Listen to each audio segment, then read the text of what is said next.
I understand that the gates of Hyrule Castle are being built in preparation for the calamity. At the moment, Sheikah researchers and skilled Goron blacksmiths are working together and have gathered within the castle walls. It's clear to me that Father is taking the threat of the calamity seriously. The dining hall is occasionally used for grand banquets. I cannot say I enjoy the looks other attendees give me. They are always ones of expectation and disappointment. But whenever I feel such pressure, I fix my eyes on the knight who stands at the entrance to the hall. His unchanging nature is a welcome relief to me. Ah, the observation room. Father would often stand here, looking with kind eyes down upon the bustling town below. I recall him saying, "One cannot rule a country without knowing its people." The purpose of a gatehouse such as this is to allow enemy soldiers in, only to seal the entrance shut, cutting them off from their forces before wiping them out entirely. Over its long history, the first gatehouse has never been breached. We are fortunate that so many aspiring soldiers have come to our aid from many different settlements. The guards' chamber is so crowded now that the sound of clashing swords seems unending. I, too, must contribute as best I can during these times.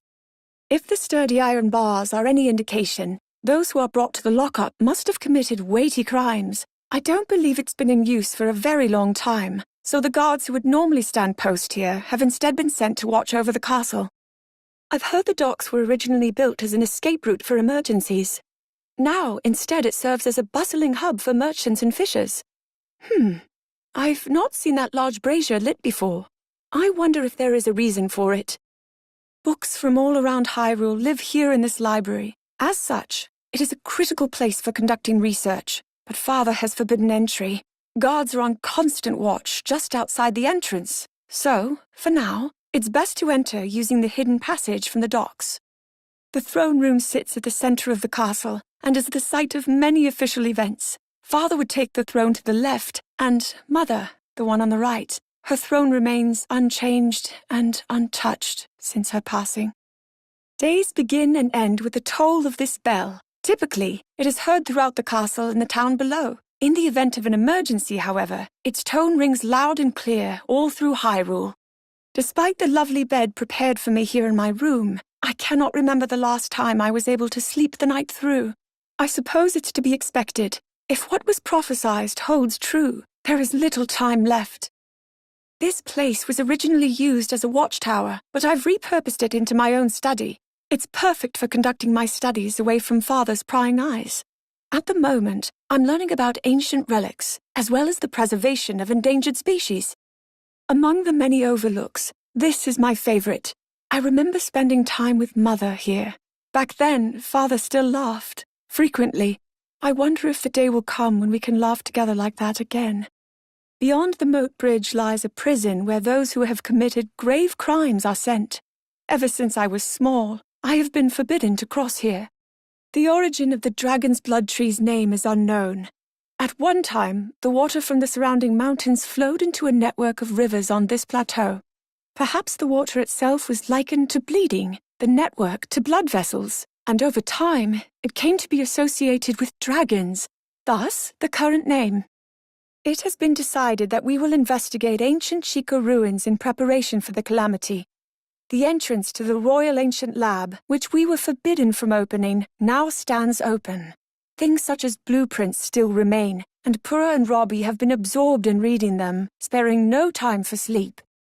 With the Rito and Gerudo coming here to offer up specialty wares from across Hyrule, Marita Exchange is always a lively place. In particular, the fish being sold here are popular among Rito and Gerudo alike. They sell out almost immediately.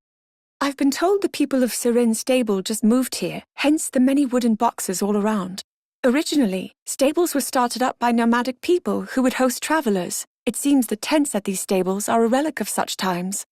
Nowadays, stables stay put, so finding a mobile one such as this is a rare thing. The bridge on the south side of Tanagar Canyon is closed because of deterioration, which means the travelers coming and going from Hebra are funneling here to Snowfield Stable. It's flooded with travelers, and the innkeeps seem exhausted. Once the calamity is behind us, one of the first orders of business will be repairing the bridge. Year after year, More villagers depart from Tabantha village, never to return. It seems the bitter cold is challenging company. Now there are few who live here, and lines of empty homes. Many of the people who work at Snowfield Stable are originally from here. The proprietor was proud to tell me that of all of them, Rito Stable boasts the oldest history. He also shared that no matter what price was offered, he would never sell it. His passion for this place will surely be carried on through his family line. Divine Beast Var Meadow seems to be soaring easily through the air. Training must be going well. Among all the divine beasts, I am told that Meadow, controlled by air currents, is the most challenging to maneuver. Yet Rivali continues to impress. I imagine he, with his strong sense of duty and work ethic, has trained more than anyone else. This stone pillar towers overhead in the center of the village. It occurred to me that it may be Meadow's perch, and a frightful image sprang to mind. One of the pillar crumbling beneath the weight of Meadow. However, this divine beast is far lighter than it appears as compared to the others. My concerns, ultimately, are unfounded. The winged inhabitants of this land call Rito Village their home. The wind currents facilitate upward mobility throughout its vertical design, allowing the Rito to fly from one area to another with ease. Additionally, platforms were originally constructed to connect the areas for other peoples, but it seems even the Rito are using them more and more. Rito fabrics are high quality, making them popular at the exchange. Mother adored this store and special ordered this coat. It is made with the finest of down feathers. It fits me so perfectly that it feels as though it were custom made for me. To think, I am the same height as Mother now. It brings up such feelings in me. It tends to be their fabrics that garner attention, but the Rito have the best woodworking techniques in Hyrule as well. From their serving dishes to their structures, even the very framework of their village, the Rito have made everything from wood. I'm told the way they transport lumber mid-air is quite the sight, and I'd love to see it someday. I've heard that the Rito use refined group tactics in combat. Their elder has incredible intellect, the sharpest among the Rito in fact, and Rivali is said to be the strongest Rito in history. It is said that they're an ironclad force, unlike any ever witnessed. I even sensed remarkable composure from the elder as he told us not to worry about them. It was reassuring. Watching him practice here at the flight range, it is clear to me that he is a truly unique champion. He creates an updraft and then catches it, soaring upward rapidly. He is the only one capable of such a feat, and yet it isn't even what makes him so remarkable. Rivali brought me to Garflam's secret hot spring, telling me I was overworking myself. Since he can only carry one person, he said he would act as my guard, so Link is waiting at the village. I cannot remember the last time I relaxed on my own like this. I've always wanted to investigate the Hebra Mountains up close. It appears the mountainside has been scarred by an energy blast. Naturally, I would think this scarring was a direct result of the calamity 10,000 years ago. But were that the case? From what I can tell by looking at it, it would seem the mountain was blasted from the direction of Hyrule Castle. I find this unsettling. These ruins are thought to date back to the kingdom's founding. It seems likely that something of great value was once here, as there are many guardians in the area. Additionally, according to ancient documents, there was a room beyond the goddess statue, but it now appears to be buried in sediment. The existence of a shrine has been confirmed here at Typhlo Ruins. Could that darkness act as a test to the one chosen by the sword that seals the darkness? I don't think I can go much farther, however. I wonder if I will have to ask him to come investigate. No, I don't want to have to rely on him for this. We received a request from Daruk to move this stable, but it's a critical hub, offering refuge to travelers entering Death Mountain. It also houses the many rescue dogs here on standby in case something happens. With all that in mind, I don't see why he'd want to move it. I shall need to ask him for more information. Just beyond the moor of Death Mountain is a scorching region. The heat from the flow of lava can be intense, so intense, in fact, that it can take one's life should they fail to prepare accordingly. My bodyguards forbade me from going any farther, yet it is my duty to keep a close watch on the divine beasts we will be fighting alongside. This mission proves to be exceedingly dangerous. Goron City is watched over by Daruk, chief of the Gorons. Despite coming equipped with fireproof elixir, I didn't quite bring enough of it. I settled on making more myself, but I was having trouble catching fireproof lizards. The The Gorons, seeing my struggle, decided to help me and, well, now I have enough fireproof elixir to last the rest of my life. When I dropped an apple here, it wasn't long before it became a baked apple. After that, I tried my hand at grilling some meat and fish in the same way. I found it rather convenient, without need of a pot or a fire. Although one Goron watched me curiously, I imagine it must have been an unusual sight for him. After all, they primarily feast upon rocks. This blacksmithing shop doesn't seem to have a name. I get the sense that the blacksmith himself is more concerned with his skills than he is about naming things. Truly, he is a master at his craft, his stature both grand and indomitable. Without so much as a momentary pause while striking the iron, he proudly told me that he was the very one who made Daruk's boulder breaker. Generations of chiefs have been carved into rock. Daruk stands in a prominent position, a clear indication of how highly regarded he is among the Gorons.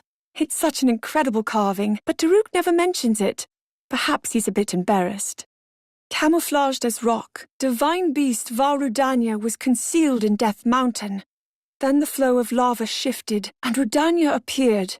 It could be mere coincidence, but no, perhaps it has awoken on behalf of all of us, sensing the return of the calamity. One might find many eggs floating in the water of Goron hot springs. I had the impression that they eat only rocks, but apparently Gorons consider hard-boiled eggs a favored snack. The Gorons appear comfortable soaking in the steaming water, but I suspect a Hylian would end up rather boiled themselves. These stone monuments erected along this path detail the history of the Zora in King Dorephan's words. Thus far, only 3 have been made, but once the rest are completed, travelers will be able to learn even more about the Zora. Divine Beast Varuta is named after the Zora sage. I wonder if it was submerged in water by the King of Hyrule when the reservoir was made. In any case, I have heard that its trunk, capable of releasing vast amounts of water, lowered when Mipha approached, a clear invitation for her, almost as though it was an old friend. The land of the Zora, known as Zora's Domain, is home to the champion Mipha and the guardians of the Great Spring. We have a long history of cultural exchange with them, dating back even further than 10,000 years ago. This promenade is a testament to that long-standing relationship between the Zora and Hyrule. King Dorephan rules over the Zora and is father to Mipha. He's known for his incredible strength. In fact, he fights with his fins rather than wielding a weapon. One of the guards here even told me excitedly about an army of monsters who were eradicated with a single blow from the king. This depiction of Mipha is truly exquisite, though that is hardly surprising. Zora's Domain is home to talented metalworking artisans after all. It is said that this statue is made not only to honor her elevation as a champion, but also to act as a beacon for her safety, in the hopes that she will return home. She was embarrassed by it, however, and has asked King Dorephan to move it somewhere less prominent once she completes her duty. The stone architecture and metal engravings of the Zora are astonishing. Truly, the village itself is a work of art. The Zora made the buildings, furniture, and even the books out of a water-resistant ore. Technology such as this could be developed only by the Zora. The beds in the Zora Inn are hard and apparently quite unpopular among travelers. The owner consulted with me about it, saying that since Zora sleep in the water, they aren't sure what makes a bed good or bad. I offered a suggestion of creating a bed that's akin to floating in water. That may have been too unrealistic. The Zora used Shatterback Point as an area to demonstrate their courage. I understand this was once a crowded and lively place. Many young people came to test their mettle. But ever since a Lionel took residence in the mountain, no one dares go near. No one except Sidon, I fear. Mipha expressly told him not to go, but he got a look in his eye when she did. Here in Gaponga village, they're working to make it possible to manage horses with just a few people. This would be achievable by using the small islands scattered about Lanayru wetlands as stables. There's a grassy field at the village's entrance where the horses seem to be living at ease, and the villagers here even told me my white horse is beautiful. Father decided that the stables would be places of refuge in preparation for the calamity. In his words, there is more to protecting our people than simply fighting. The Stable Association was thus established to further strengthen cooperation, and Mestro, proprietor of Wetland Stable, was appointed as its first chairman. Gerudo Canyon provides the only path leading to Gerudo Town. It seems monsters have made the former quarry into their base, and even the Gerudo, who are intimately familiar with the land, stay exclusively on the main road. Urbosa warned me countless times to exercise the utmost caution when traveling through here. Divine beast Varnaboris. 10,000 years ago, the divine beasts were active, and they, along with the ancient relics, were intentionally hidden away. This was because they were feared due to their astonishing power. Having heard a prophecy speak of this place, we deduced that this was the location of divine beast Varnaboris. Coming upon it now is truly breathtaking. Trade with Gerudo Town is going well, but apparently there is no end to the traveling merchants meeting with disaster in the canyon. Though the Gerudo may be accustomed to the road, it is a difficult one for Hylians. I'll speak with Father about whether we can have a stable built here. Here in Gerudo Desert, the temperatures vary wildly, enough so to be life-threatening. In addition, traveling across the sand by foot is challenging. These conditions certainly explain the strength of body and spirit that the Gerudo possess. Which has me thinking, while Mother was prone to illness, she would often visit here, despite the harsh environment. Karakara Bazaar serves as a trading post for those who cannot enter Gerudo Town. It's a smart thing, since the town only allows women to enter.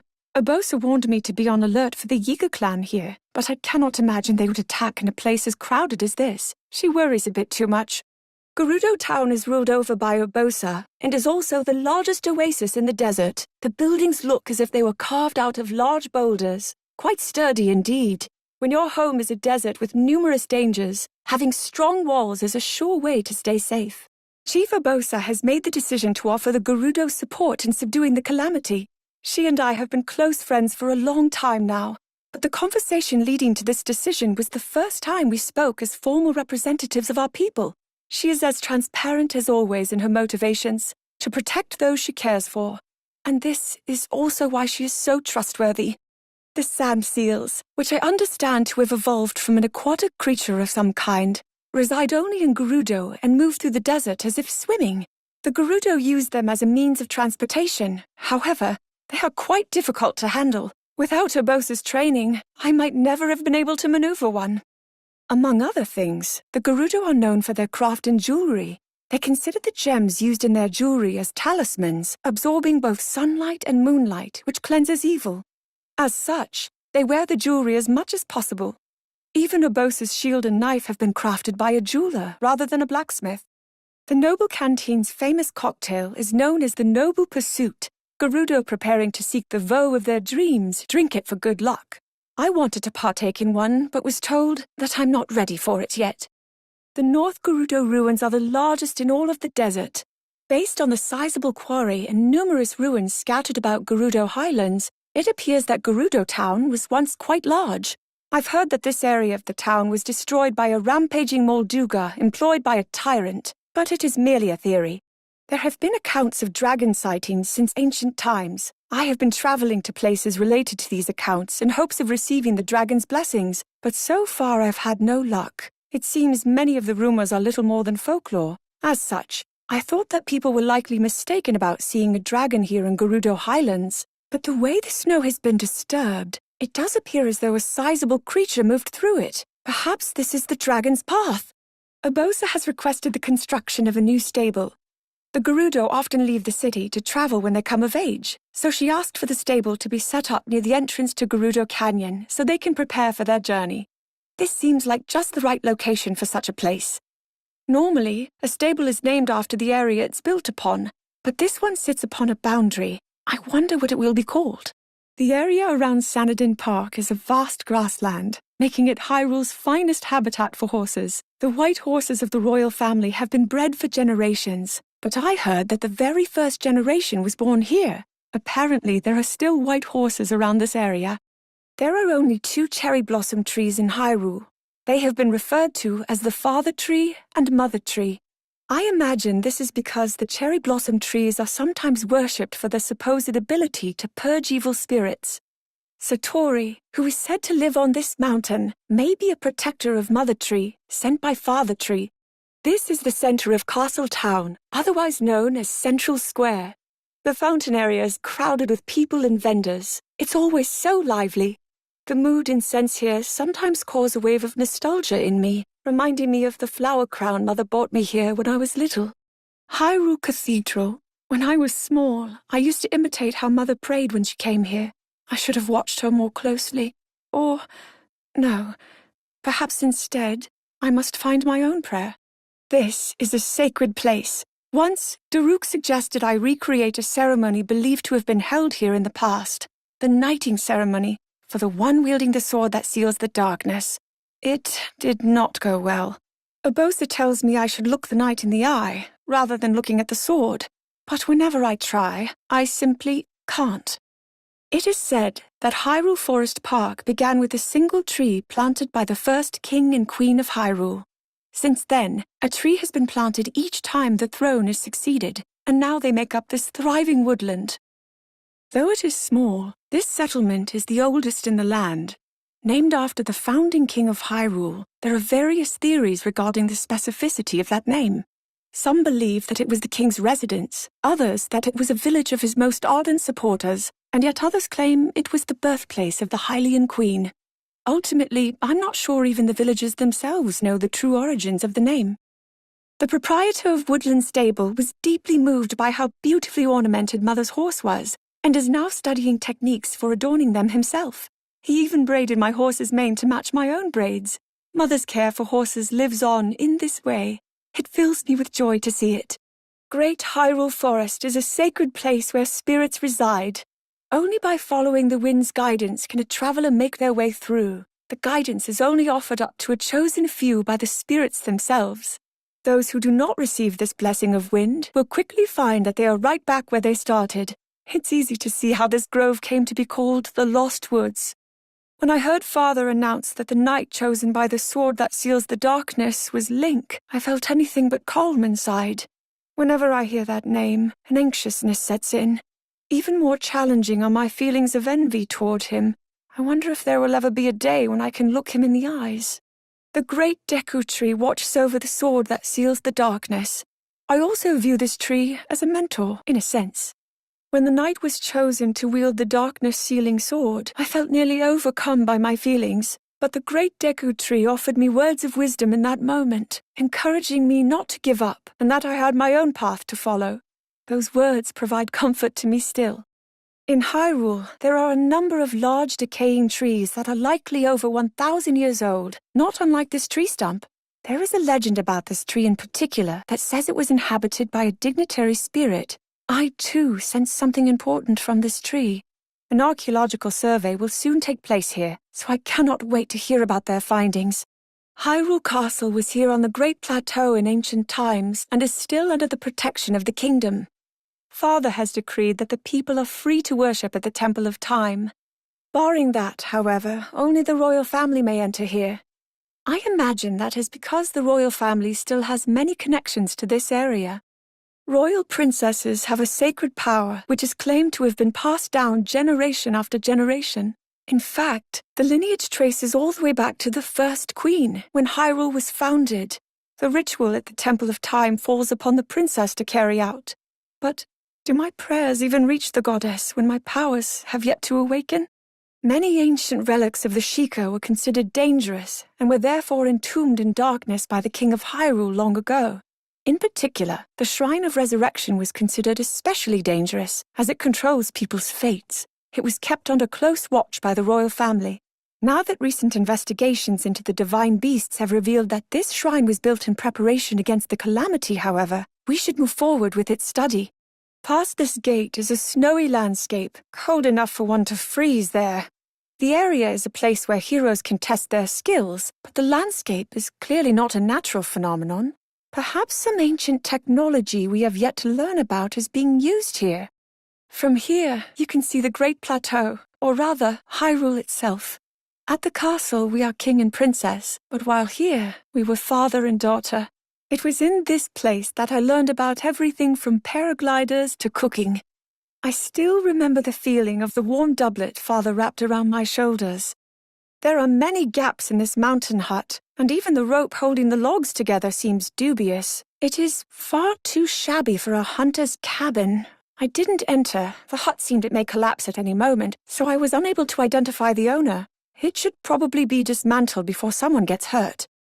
Here on the plateau, the Forest of Spirits is the only area dense enough to be called a forest. Back before the founding of Hyrule, however, the entire plateau is apparently covered with trees. Where the spirits plant roots, trees flourish, and forests are formed. In ancient times, this may have been a village of spirits.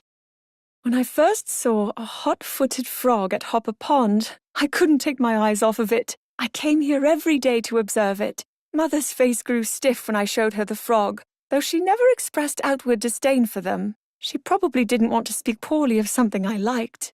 This is Hyrule's largest outpost, but it had humble beginnings as an encampment for travelers on a spiritual journey. Recently, a garrison was completed nearby, so the outpost now seems to serve as a place for soldiers to rest after long days, its watchtower apparently a gift from them.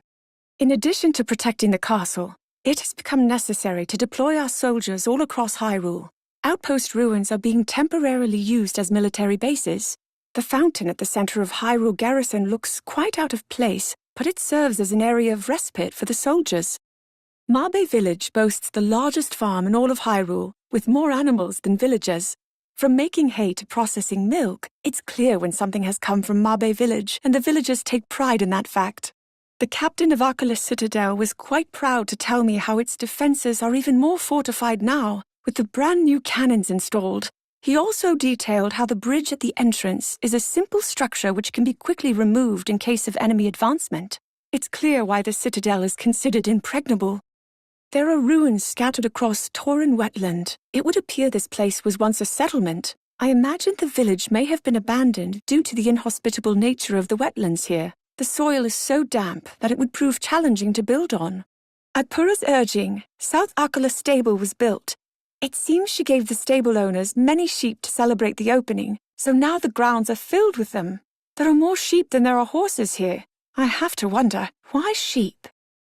The Shadow Hamlet is a secluded village where people prefer to live somewhat disconnected from the rest of society. Many in Hyrule do not even know this place exists. I at least knew the name, but I had no idea it would be like this. I came to warn the people here about the calamity, but they turned me away.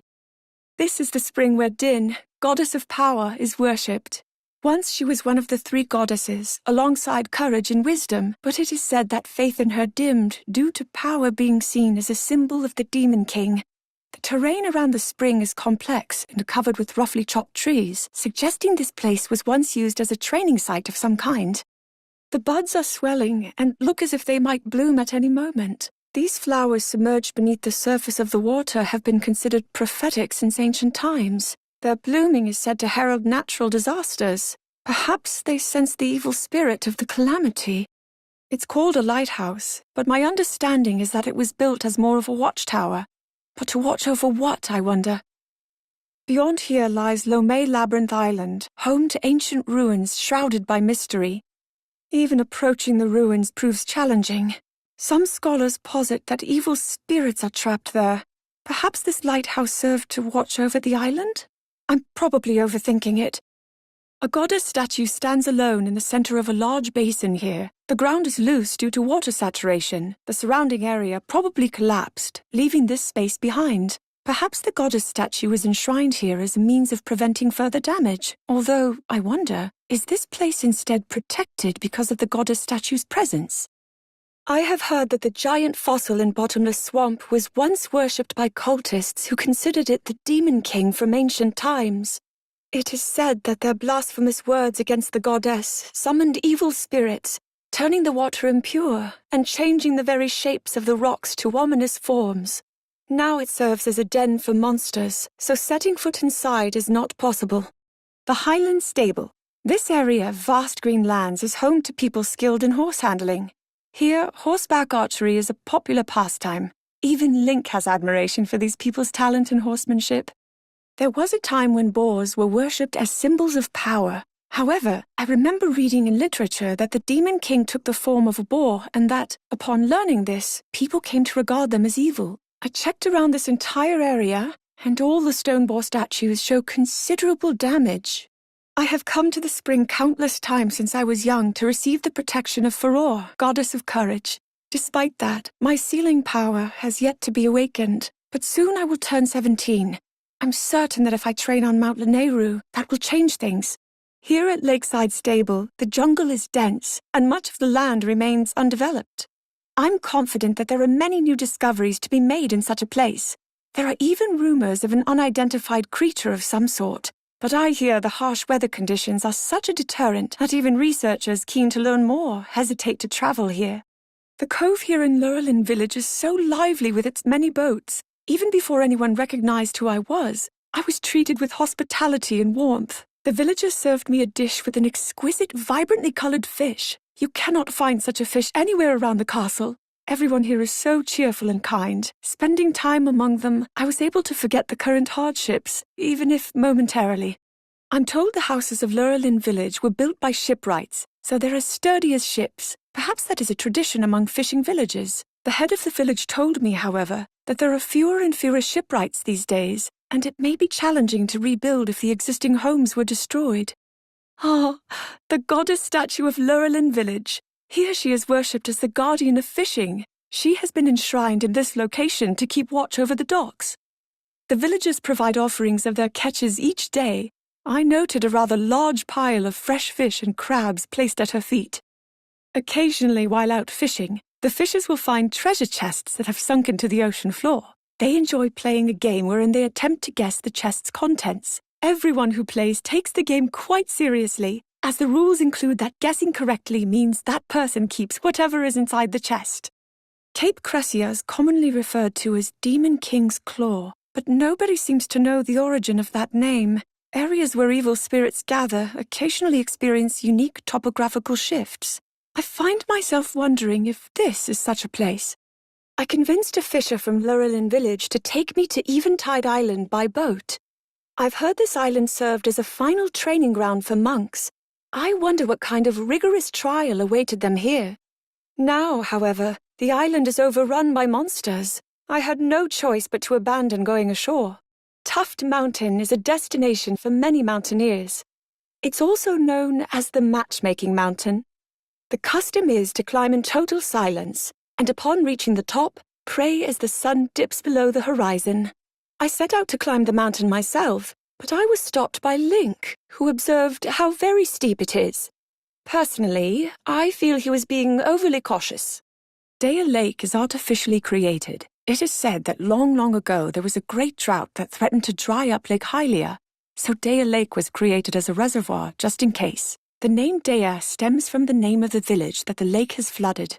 Once upon a time, Dueling Peaks was one mountain. There are a few prevailing theories about its unusual split. Some posit the split was a path carved by a dragon, while others say it was caused by a great tremor beneath the surface. Personally, I believe it to be a scar on the mountain caused by the battle against the calamity 10,000 years ago. Of course, there is no way to confirm my theory at this point.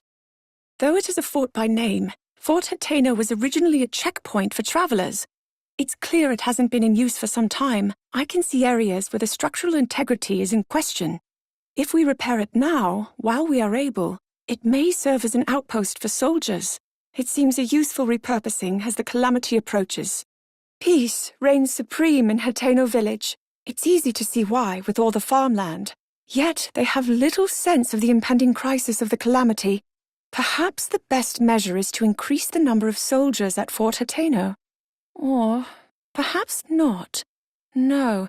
Instead, I should begin by speaking with the mayor about putting guards at the village entrance.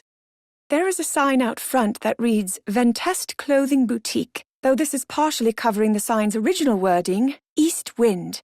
Inside the shop, traditional Hyrulean clothing and colorful Hateno-dyed modern clothing is lined up as if in competition with the other. Apparently, the current owner and their predecessor are at odds about differences in the shop's direction. I was pressed about which clothing was better and promptly fled. The Kochi dye shop is considered without peer all across Hyrule. The owner, too, is without peer. I brought 5 garments here to have them dyed using the shop's special technique, and a unique royal blue color was achieved by taking extracts from a silent princess. I wonder if everyone will appreciate them. The founder of Hateno Pasture let me try a sample of food that was processed using milk.